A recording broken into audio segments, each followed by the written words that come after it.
I believe we're in business. And right on time. My grandmother once said, if you can't be smart or rich, at least be on time. And I have adhered to that all my life. I'd rather be an hour early than 10 minutes late. So it's great to be here with you today. When Jan called me a couple of years ago and told me about what this was going to be, and would I take time to spend some time up here, I said I'd be honored, Jan. I've known Jan for a long time. She's a wonderful person, as well as one of the writers that I admire the most. Before I can tell you how I adapted the play, I have to tell you where I'm from. One of the games that we play in the South, and I love it, is who are your people? And you do that all over the country. Who are your people? What we're trying to do is establish a connection with folks.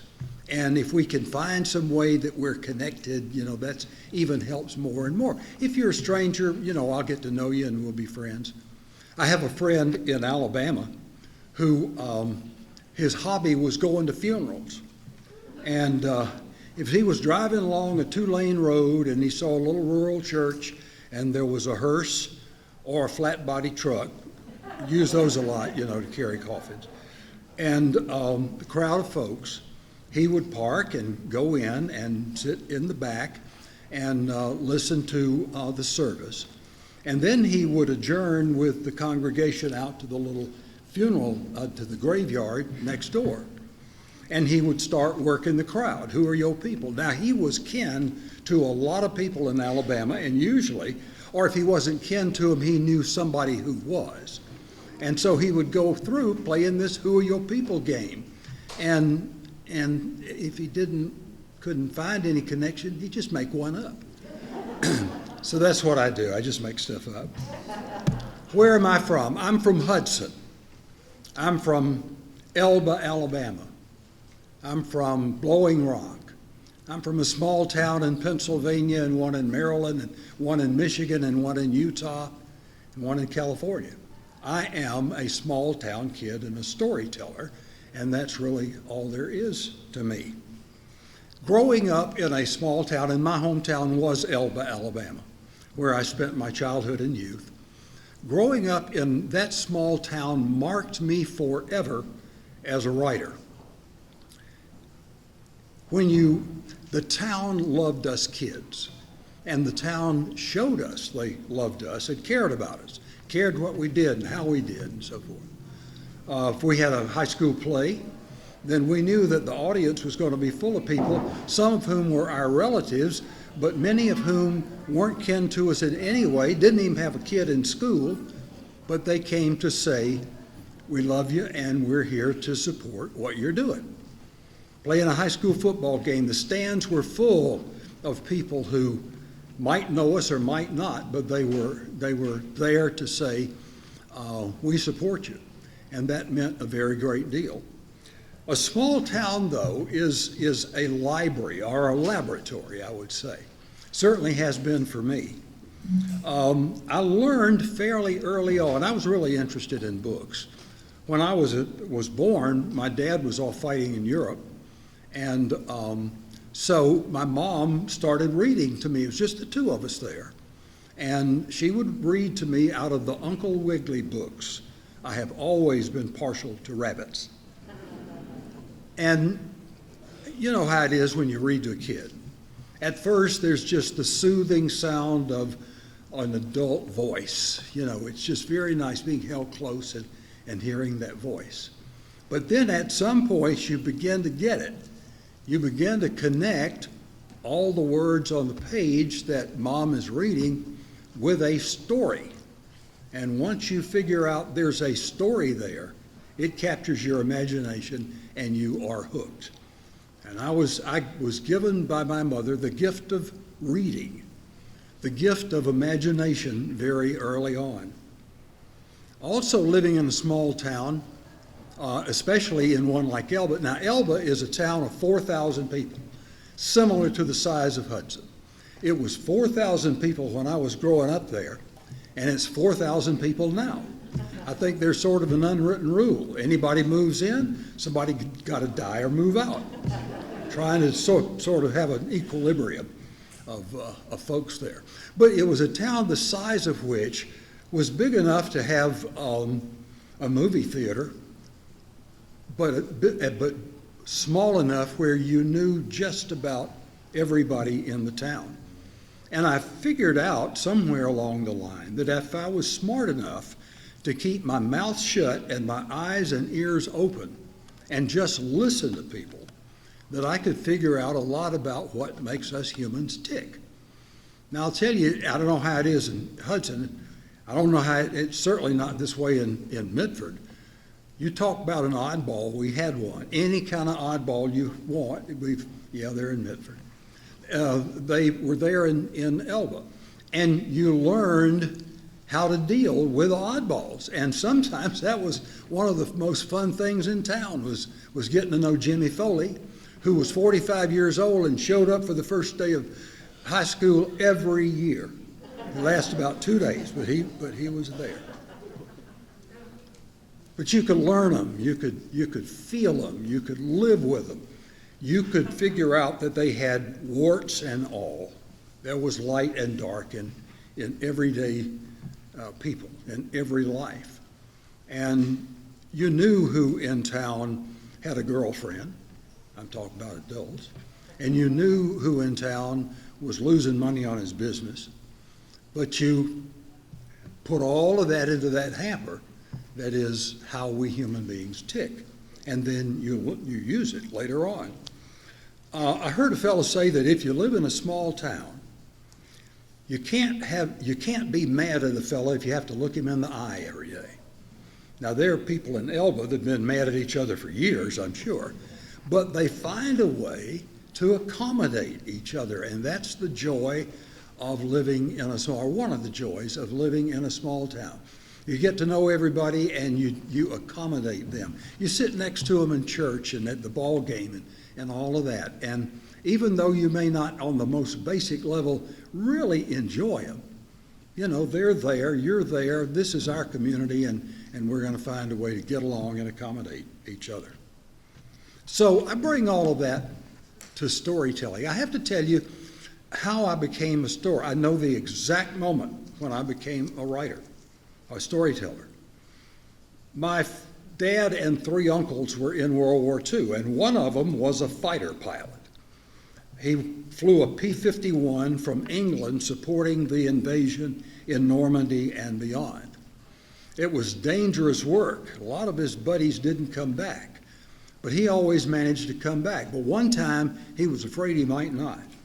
He was over France, and German anti-aircraft artillery was popping all around, and his plane got hit. And it was, all he could do was try to get to the coast of the English Channel and hope somebody would pick him up. So he did that, and I could have this was the most exciting thing a relative of mine had ever done. I could just see him there in the cockpit and the smoke boiling out of the engine and the engine coughing and maybe one wing's got a big hole in it, and Uncle Bancroft throws back the canopy and steps out on the wing of the plane and parachutes out. He was picked up in the English Channel by a British boat and brought back, and he flew the next day. Well, I thought that was incredible. Well, I used to rummage around in my grandmother's attic all the time. All of the boys had brought back from the war a trunk or a footlocker or a duffel bag or something.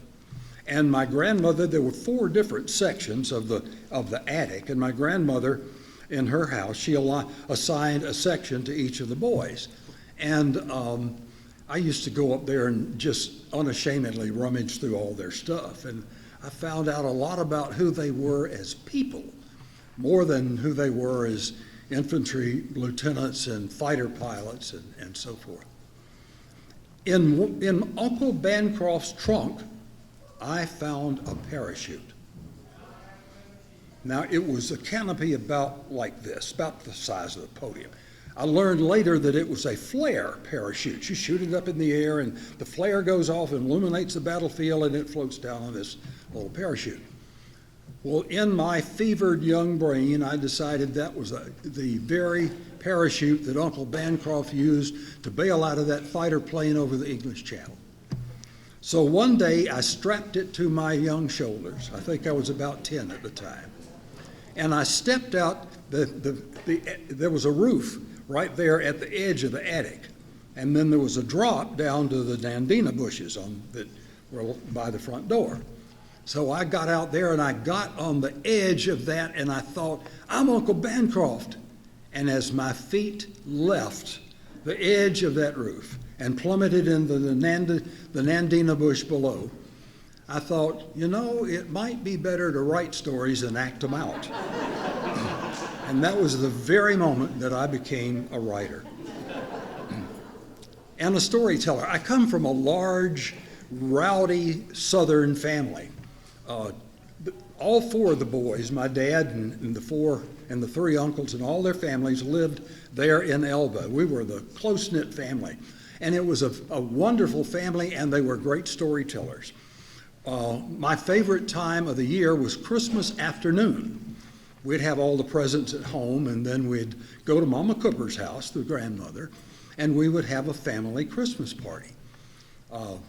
Families, there was a ton of folks there with 12 grandkids. I was the oldest. And so we would draw names beforehand and exchange little gifts. And then the kids were supposed to go out in the yard and play with their cap guns and cowboy hats and stuff like that they got the day before, or that morning. And the grown-ups would sit around Mama Cooper's dining room table and drink eggnog. Now, Mama Cooper was a teetotaling daughter of a Methodist minister, and she didn't allow alcohol in her house but once a year, and that was for Christmas afternoon. So my dad and the uncles would go down there, and they'd make the eggnog. And so they would sit around the table, and they would start telling stories, sometimes about each other and sometimes about themselves, and a lot of it was made up. And they would drink eggnog, and the more eggnog they drank, the better the stories got. So I would sneak in from the yard and hide in the next room where I could really hear them. And hearing all of those people tell their stories and stories about their people, that was another way I learned about who people are and how this human race ticks. So I bring my small town roots to Mitford. In 2002, I believe it was, the creative director at the Professional Theater in Blowing Rock, the Blowing Rock Stage Company, called me up. I had already done a play at his theater, original, and he said, we would like for you to write a stage play based on Jan Karen's Mitford books. And I said, why me? And Ken said, because that's the only one she would let do it. Well, I was honored to do that. So I thought, my gosh, how do you do that? There were at the time 9 Mitford novels. I had done adaptations before. My first novel, Home Fires Burning, Hallmark Hall of Fame picked it up, and I wrote the script for the movie. So that was an adaptation. Along the line, I adapted other people's work for either stage or film, and then a lot of it made up. But the adaptation, I decided, okay, I've got this person's material, story material in my hands. What am I going to do with it? How am I going to do this? And I looked back to the day I was at my Uncle Bancroft's graduation from medical school.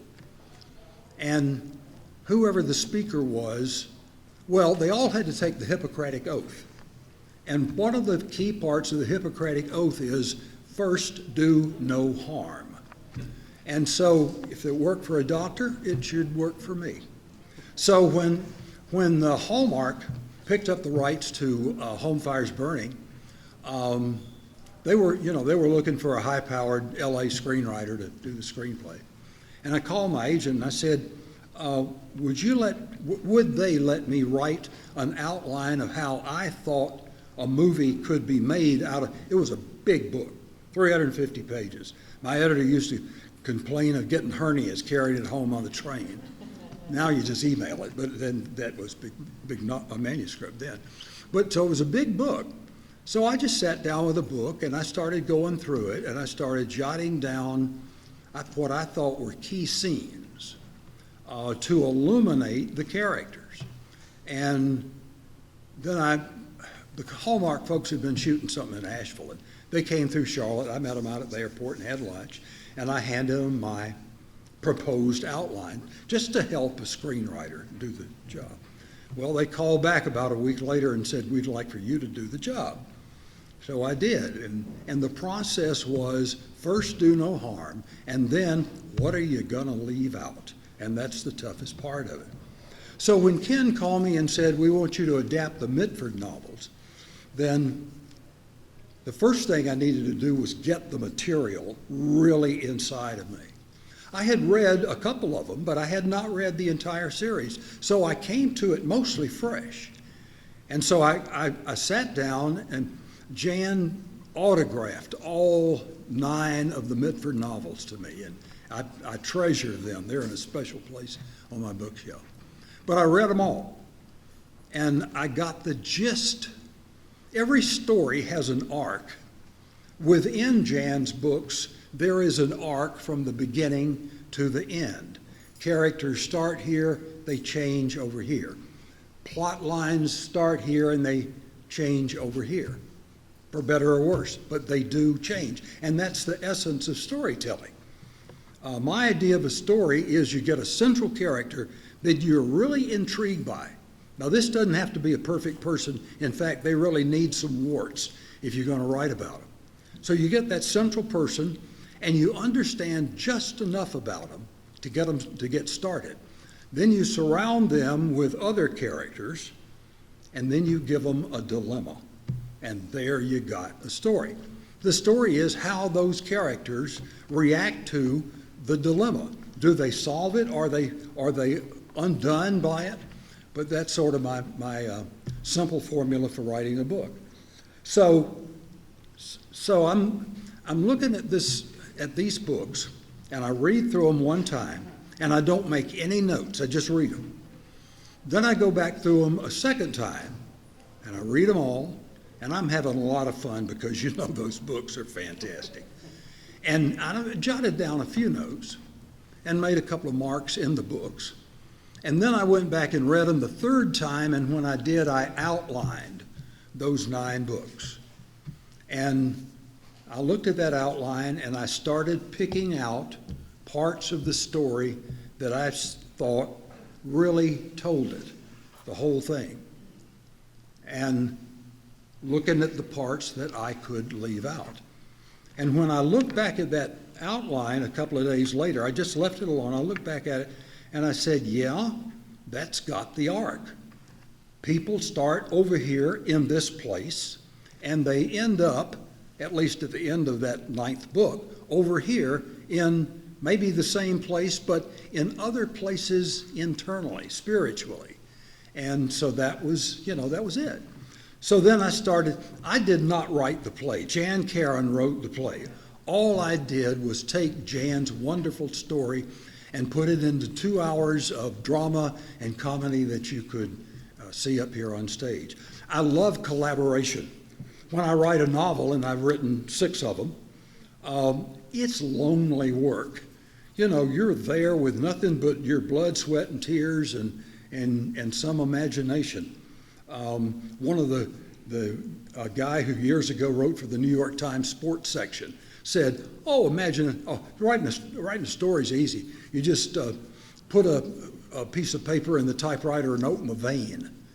And so I was doing that, but I was opening Jan's veins. I just could see how it all fit together and where they started and where they got to and how they got there. So 2 of the books I discarded because they broke up the flow for me. Now you love those books.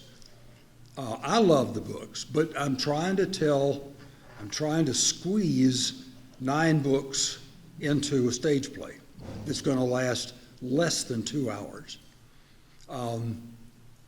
And so I left out 2 of them.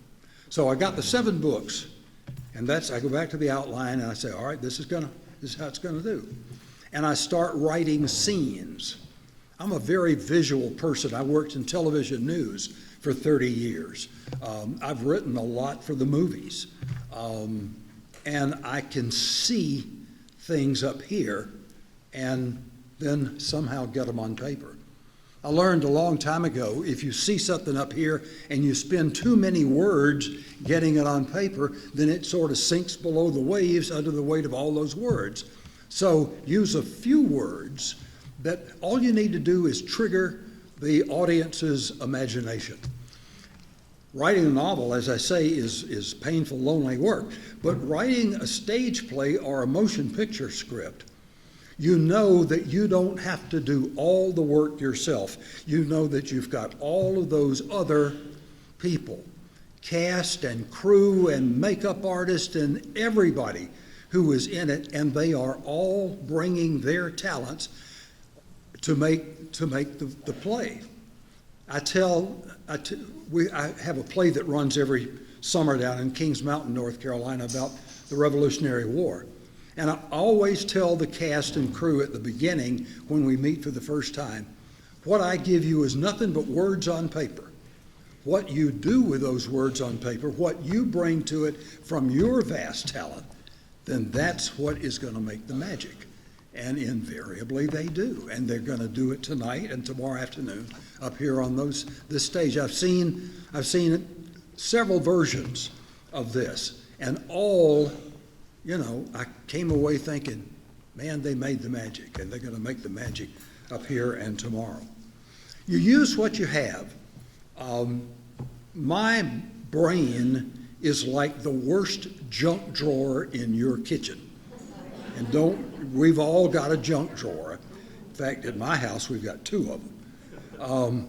But everything I am, everything I've learned, everything I've read, every person I've been around, every idea I've had goes in that junk drawer. Just, it's in there. And then every time I sit down to write, I pull out that junk drawer and I pick up the things that fell on the floor, and then I take a few things out that I'm going to use, and then I shove the drawer back in, and I'll come to it another day. And that's what I'm doing with storytelling. Jan provided the words, and I hung them together in what I think is a successful play. Mitford is a real town. It's a real town in my imagination, and became even more so over the years. Mary Jo says, go back and read the books. I think I've read them 5 times because I like them so much. All of those people there are genuine, and I really like folks who are genuine, who tell it like it is, and who are straight up with you, and have a sense of humor, and can tell a good joke when they need to. So I had it all there, and it was a matter of putting it together. I used mostly Jan's dialogue. Jan is a great dialogue writer, and that's what brings these characters to life. They talk like real people. You put the words in their mouths, but the words that you put in there are human. And so that's what you do. I used a lot of her dialogue. I used my outline to write scenes from the play. And you'll see when you go to the play tonight or tomorrow, it's full of scenes. There's a lot of scene changes. It's a complex play. Well, part of that is coming from television and the movies, I guess. But I put them all in there, and somehow these folks managed to take that complex thing and make a play out of it every time they produce. So it's all in there.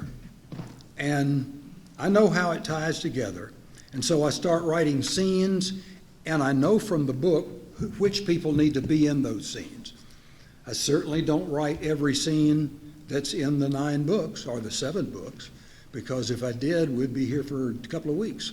So picking them out and trying to be faithful to what Jan did. first do no harm. And I followed that. I wrote a movie one time called My Son is Innocent, and it was about a young boy in Florida who was accused of a crime that he didn't commit. And the cops thought he did, and they were ready to send him off to juvie. But his mom and dad just hammered at that until they found the truth, which was that he didn't do it, and he was exonerated and got out of jail and all that. Well, I went down to Florida. I interviewed the mom and the dad and the guy. He was grown by then. And it had been written, it had been a book, a novel, but it was based on this true story. And so I came back and started writing. I had an outline.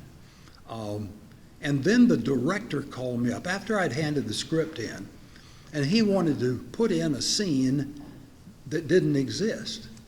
And I said, but that's not the truth. And he said, the truth be damned. And that's when I lost interest in the movie. Now, they gave me partial credit. He got somebody else to put the scenes in that he wanted. But you don't do that when you're adapting a life or a book or a play into a movie or whatever. You try to be true to what the author has put there and given to that audience.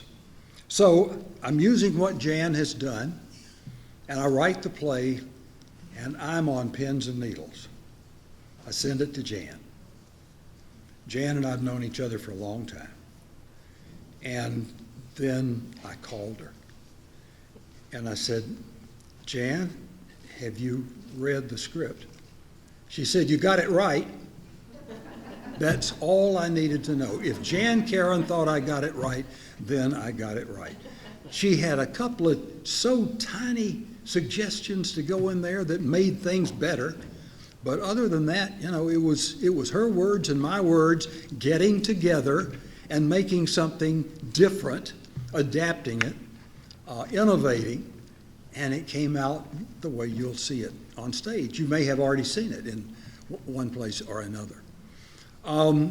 So this little professional stage company in Blowing Rock, the Blowing Rock Stage Company, is going to put it on. And the word gets out. And so they said, all right, we're going to do 10 performances. This is in the summer. We're going to do 10 performances. And then the ticket orders started coming in. Well, maybe we're going to do 15. It got up to 26 performances, and every one of them was sold out to the rafters. And the town of Blowing Rock, these folks are from Blowing Rock, and they know what a deal it was. And just like you, people came from all over the country, every state and nine different countries. We had a bunch of red hat ladies who flew in from California. And it was amazing. And that's when I really began to appreciate not only the stories that Jan had written, but how they impacted people's lives. Mary Jo did a wonderful job this morning of telling us the things that are in there that strike our hearts and souls. And to see all of those people. And now I know with your website and your book club and all of that, that's even spread more. And it's a real phenomenon around the country and overseas. Jan's works have been translated into other languages. And so it's been a marvelous creative experience. It's the most unusual creative experience I've ever had. And I didn't have to make it up. I just had to tie it all together. But I think if I had a craft or an art to what I do, it was in being able to tie that whole thing together. I'm a small town kid and a storyteller. I love small towns. I love the people in small towns. I live in a small town now. I did TV news in Charlotte for 25 years, and then we moved up north of there about 60 miles to a little town of Conover. Well, Conover's Elba, and Conover is Hudson, and it's Blowing Rock, and all of those. And I love being back in a small town where the longer I live there, the more people I recognize on the street when I'm downtown. One thing I really like about Hudson is that you are uptown, not downtown.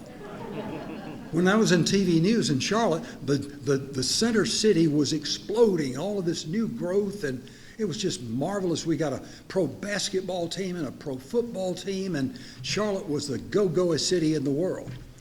And I was used to talking about downtown Elba, which was only a block away from anybody who lived there. But I was used to talking about downtown. And the station manager came to me one day and he said, "We're no longer going to refer to the center city of Charlotte as downtown. It is uptown." And I said, "Well, I can't do that."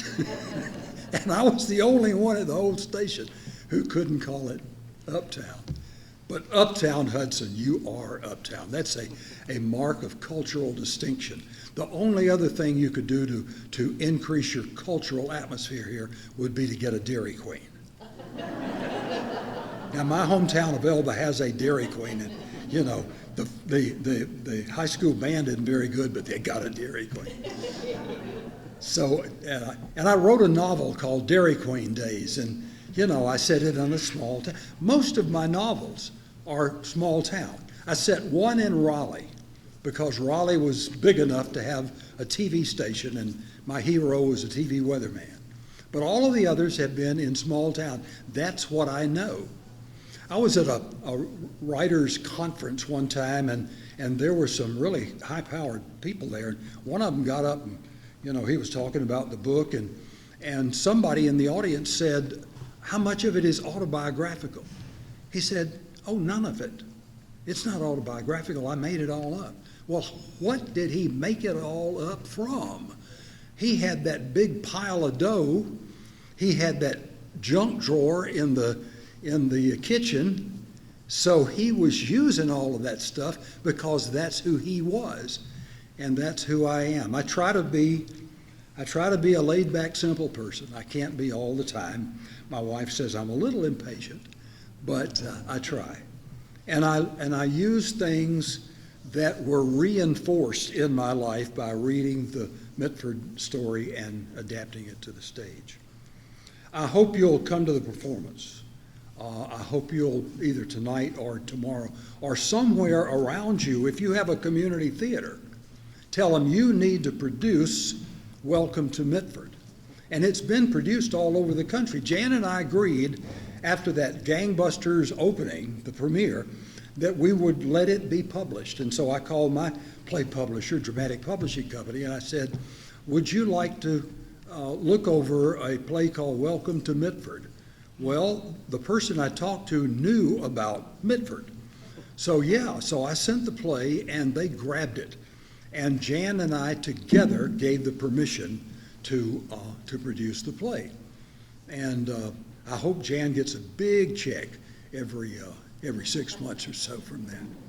But that was great to be able to share the play with people all over the country. So if you have a community theater, tell them about Welcome to Mitford, and tell them a little bit about the story and see if they won't do. Community theaters like to have plays with big audiences so they can involve so many people in the town, professional or amateur, doesn't matter. Well, Mitford's got a big cast, and it's complex enough to give a director something to salivate over. So tell them they need to produce Welcome to Mitford. And keep coming back here. I know that this is going to be an annual affair. I hope they'll produce the play every summer. Make Hudson a theater destination. It's already a Mitford destination. But come back every year and enjoy this and talk to people about what, and I know you do this, what the Mitford story means to them, what they found relevant in it. And they've already figured out what they find relevant in it. I'm going to open up here. You may have questions, and I would be glad to entertain those. Anyone? Now, wait a minute. Y'all aren't all Baptist. In my hometown, the Baptist church fills up from the back, and the Methodist church fills up from the front. So all you folks sitting back there, are you all Baptist? That's fine. If you are, that's okay. You're Baptist. Front row Presbyterian. Oh, front row. Well, see you there. You know, right. You said the church play this first 9 novels. Have you and Jim discussed any possible adaptations of some of the later books? We have not. I'd love to do it, but yeah, I know she's very busy, and you know, I've always got something going. But yeah, I would love to do those. I have not read them. I confess that. So, well, that's my homework. Yes. Yeah, yeah, I will. Yes. If we contact a local theater group, and I was thinking of Davidson, which you probably know. Oh, yeah. What would we tell them? Who should they contact? Dramatic Publishing Company, and they know Dramatic because it's one of the big hitters in the play publishing business. They published 7 of mine, and the most successful one is Welcome to Mitford. As far as the most successful is Welcome to Mitford because it's produced all over. I mean, we've had people in Nevada produce Welcome to Mitford. So, yeah, just tell them, contact Dramatic Publishing Company, buy a copy of the script. This is what the playbook looks like. Buy a copy and read it. This comes from this is what Dramatic Publishing published. Can we buy that today? No, you have to buy it directly from Mitford. I know the people in the play all have one, but I doubt any of them will give it up.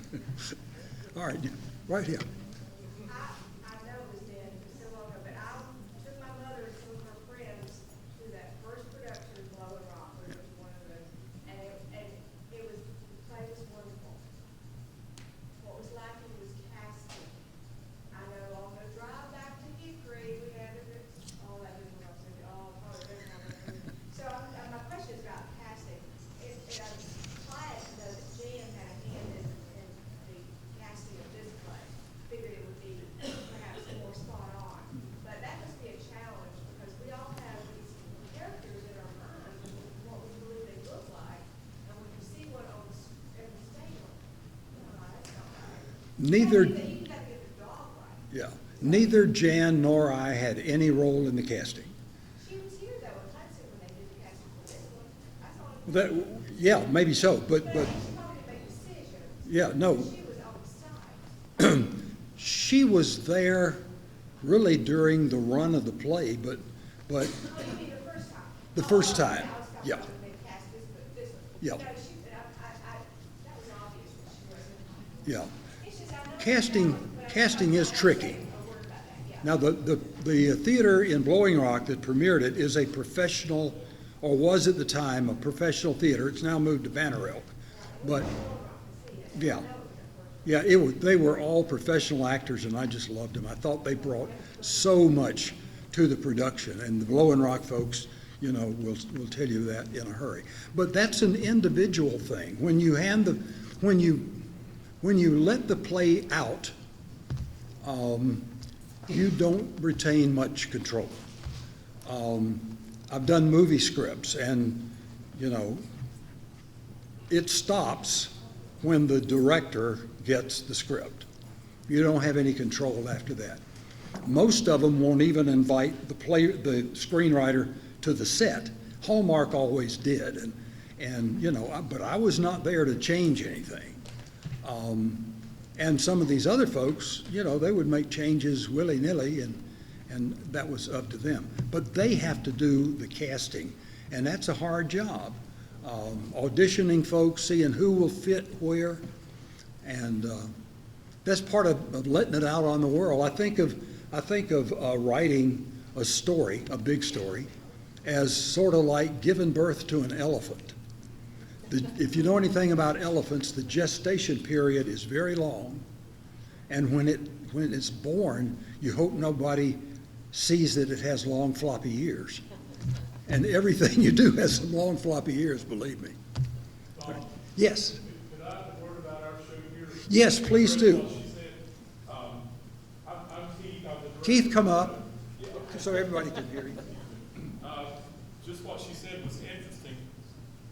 Jan wanted to be very hands-on with this project since she was going to be here for Don't the blame her. museum opening. Yeah. And Jan and I conferred probably 6 times, and she told me what she expected from every character, and she liked my vision of it, and she trusted me. She came to the opening night of auditions. And of course, at the time, her daughter was very sick, and she's working on the museum, so she was here. And she had some, I just said, well, we said, that's Uncle Billy after 2 sentences. We both nodded. But this is not a professional production. We have people who have acted professionally, and 12 of the 30 people have never been on the stage before this show. So it's a wide range. So you're limited sometimes in your choices, but I'm very happy with her choices. Had one woman who read all 17 of her novels, or all the novels she had, in addition to even Mitford, 3 times. And she looked at her board out there, a marquee board, and said, well, at least they look right to me so far, so she'll see tonight when she sees it.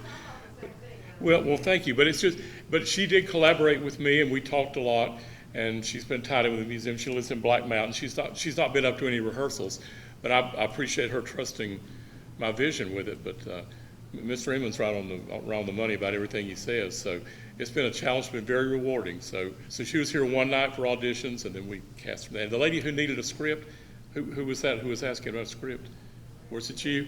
I've got an extra. I'm going to come give it to you after we do this. Bob, I'm sorry to interrupt, but I just thought you might want an input on the local cast. This man's very easy to work with and very accessible. A good man. Well, I'll tell you what, I've known Keith in theater for a long time, and he always brings some magic. And you're going to see some magic up there on the stage. You're going to see the people of Mitford, 30 of them. It's a big deal, and it's a complex play, but you'll enjoy it. Anyone else? Yes. Was it difficult for you adapting the novels to a play after the Hallmark movie? Was it difficult adapting the novels into a play after the Hallmark movie? No, it's different. Each way you write each genre you write in has a different language, I like to call it. And so if you're taking a book and making a movie out of it, you're writing in the language of film. And once it's done, once the film is done, it's done. With a stage play, it's a different play every night because you have a different audience, and you have, the actors are sometimes doing something a little differently than they did the night before. So it's different. I think I brought the stage writing and the screenwriting to the novels, to Jan's novels, at just the right time. I was still, working in movies. Had 6 made-for-TV movies, 2 of them were Hallmarks. And so I brought that visual sense, and that's why it's a play with a lot of scene change. In fact, adapting 7 of Jan's novels into a play, I had to have a lot of scene changes and quick scenes. And what Keith's pulled off, I can't wait to see it tonight. I haven't seen it yet, but I can guarantee you it's a piece of magic. Anyone else? Well, thank you. Oh, okay. She says if you haven't. Now, I wrote the movie.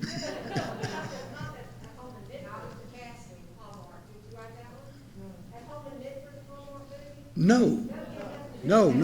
My two Hallmark movies are an adaptation of my first novel, Home Fires Burning, and the second one was I adapted from a true story, and it's called The Summer of Ben Tyler. They both take place in small towns, so what else is new?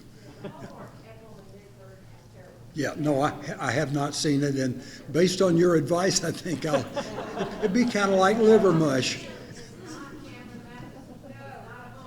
Yeah. Isn't it amazing how viscerally you react to having read a story and then seen it on screen or stage? You know the story better than anybody else does. And places it will touch you and places that it doesn't, for one reason or another. Back here, yes ma'am.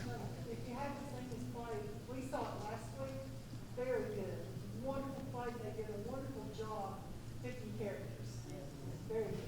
Great. There's an endorsement of the play back here. Thank you all so much. It's been a real joy. You've been a great audience. When I walked in, I thought about the Lone Ranger.